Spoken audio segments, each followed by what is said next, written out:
Hi friends, welcome back to Nessa's Nook. I know you think that I never changed my shirt, but this is Sunday and you won't see this video for probably a couple days. However, yesterday Mark and I went and picked up a few groceries and I found some 80% meat that was actually antibiotic free and grass fed. So that was about as close as we could get to actually uh, I can't think of the name of, the good meat. But anyway, so what I wanted to do, because I am completely out of meatballs and I'm completely out of Salisbury steak, and I was trying to figure out how much of this I wanted to make of each thing. So there's going to be like a Mexican meatloaf video. There's actually going to be a making a hamburger video. So you're going to want to look for all that stuff. And I'm not for sure if I'm going to freeze dry this yet. I haven't figured this out. I probably will end up freeze drying some of it, but I haven't used my freeze dryer in well over a week, so I need to really do a really deep clean, because even though the door is open, you want that to be as clean as possible because your food's going in there and I don't want to get icky and sick. So that will be cleaned before, but this has to be frozen beforehand, so might as well just go ahead and do it. I am going to try something different because I do not like to hand mix my my raw meat. Yes, I'll touch the meat once it's mixed, and I'll put it into the meatloaf, or the Salisbury steak and the meatballs, but I just don't like to mix it. So I'm going to go ahead and try with my 13 cup KitchenAid food processor to mix all this and see if I like it. If I do, then I'll do the whole batch. If not, I'll pull out my KitchenAid stand mixer, because that's where I usually mix it with. So bring it down here just a little bit, and usually what I do is I put like an egg. I'm gonna be doing about a pound or so of meat in this, and then I'm gonna go ahead and open this up. Now this is a 3-pound package, so I'll have to do this this is a 3-pound package. I have to do this like a couple times. Go ahead and break up the hamburger a little bit.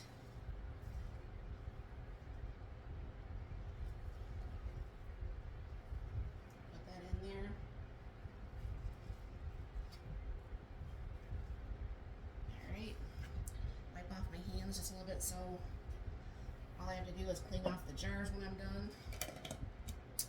I put oatmeal in mine. My mom used to always use cracker crumbs, but I like to use oatmeal. This is my freeze-dried onions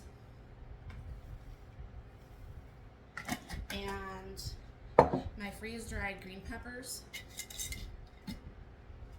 I had to just fill up that onion thing, so that's why it's got that container. It's a little bit easier to open.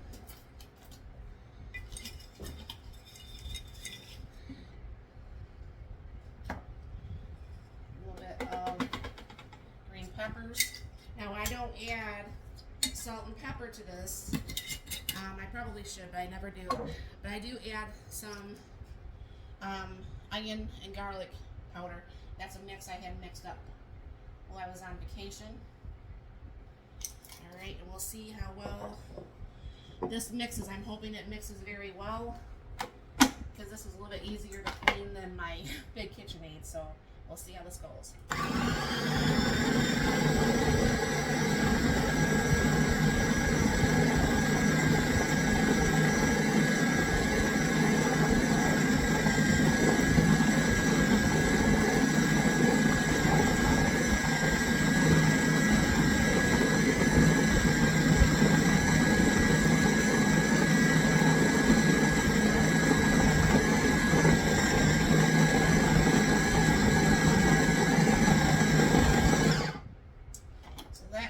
Mixed to me. So what I'll do is I'll pull out, well, maybe just pop this over in here. Maybe I just have to take something and take it out of there. I have a bowl down here. Let me show you here. I have a bowl down here that's got now the meat in it. But that mixed it up pretty nicely. So what I'll do is I'm going to go ahead and repeat this for the second time, and I'll be right back.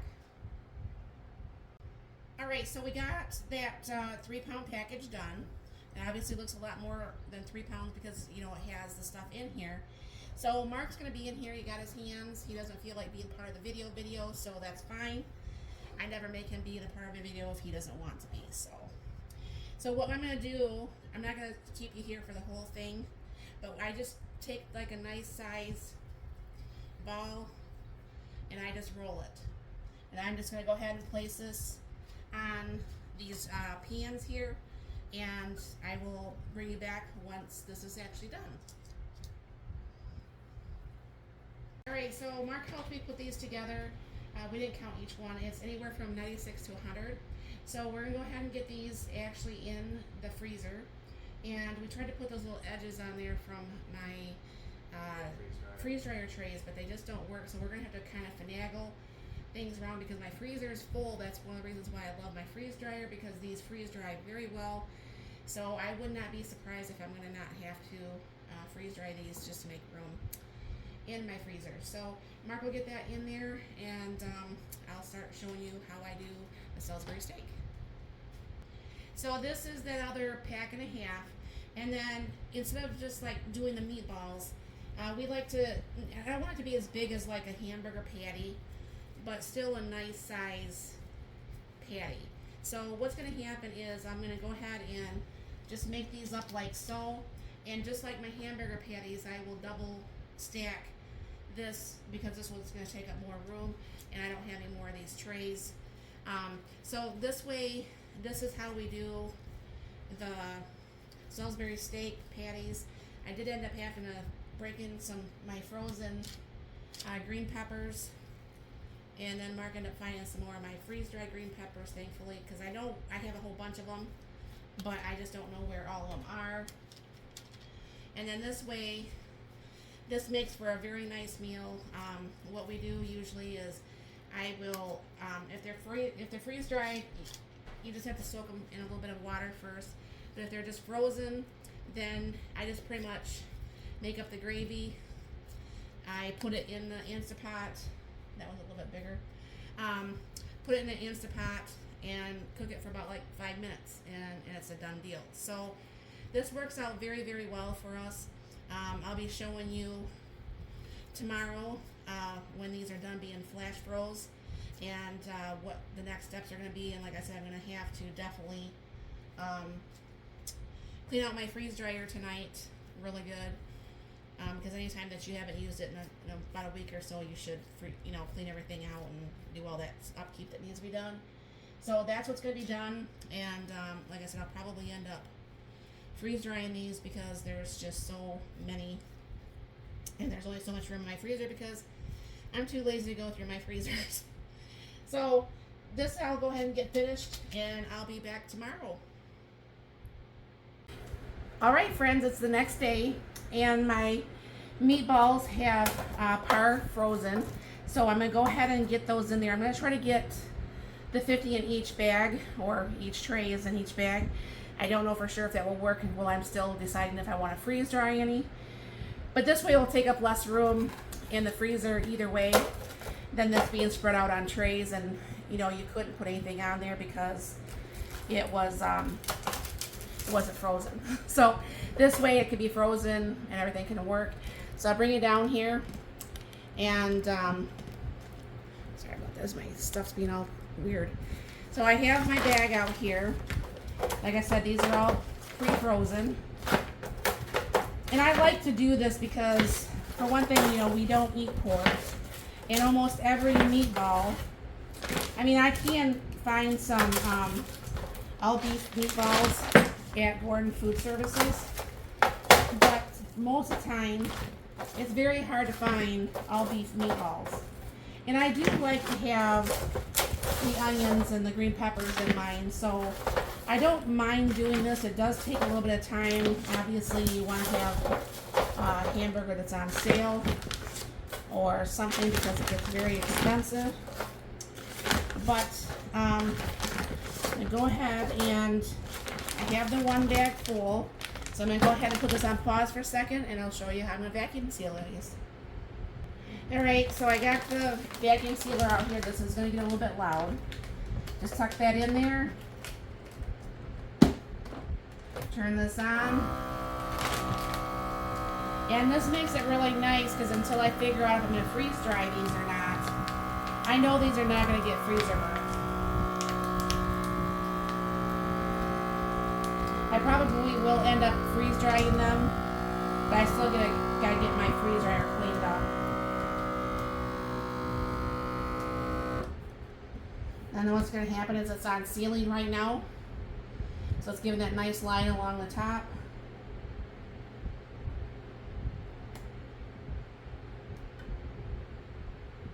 And I get my bags done. And then you can see it's a nice seal right there. So I'm gonna go ahead and I'm gonna get this other bag done, and I'm gonna bring out the Salisbury steaks. All right, now there's gonna be a 14 of the Salisbury steaks going in each bag. So that will make quite a few dinners for Mark and I. And the 14 each will fit in here. Now, of course, this was stuck to the parchment paper. I had this separated before I started the video. Get another bag. So, I mean, this does take a little bit of time, a little bit of effort to do. But really, I think it's easier to do it when it first comes in and make it ready for the freezer.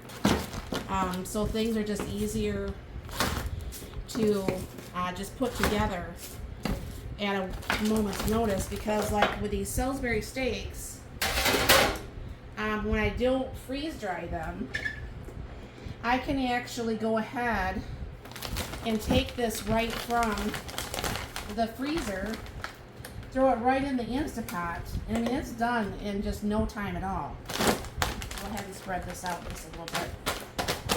A little bit flatter, and do the same thing and vacuum seal that.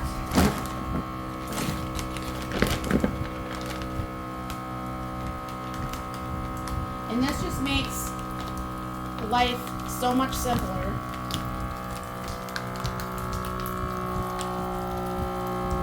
And I love how tight these vacuum sealers get food, so you know you don't have to hurry up and try to eat things.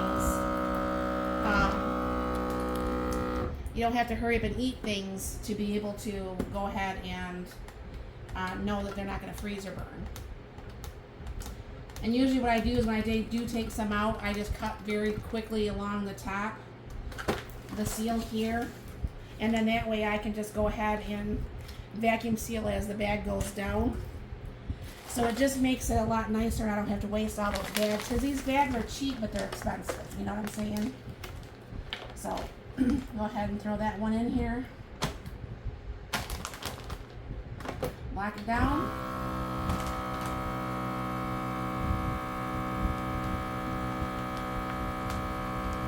And just seal it up. I mean, I love being able to do this. I mean, it just takes such a burden off, especially with the Instapots. I mean, it's a little bit different with, you know, when you're actually using like a crock pot. I mean, it's not as fast as the Instapot, but like I said, this could be made into a meal within 20 minutes, you know, so that's a good thing. So there is the 28 Salisbury steaks for dinners. You'll have to let me know in the comments down below. I mean, is this something that you do when you do get in bulk meals? And does it work out for you very well? Do you like it? Let me know in the comments down below. Thanks for stopping by and watching this video. And sorry about the whole noise fluctuations with my camera. But thanks for stopping by. You have a very, very blessed and wonderful day.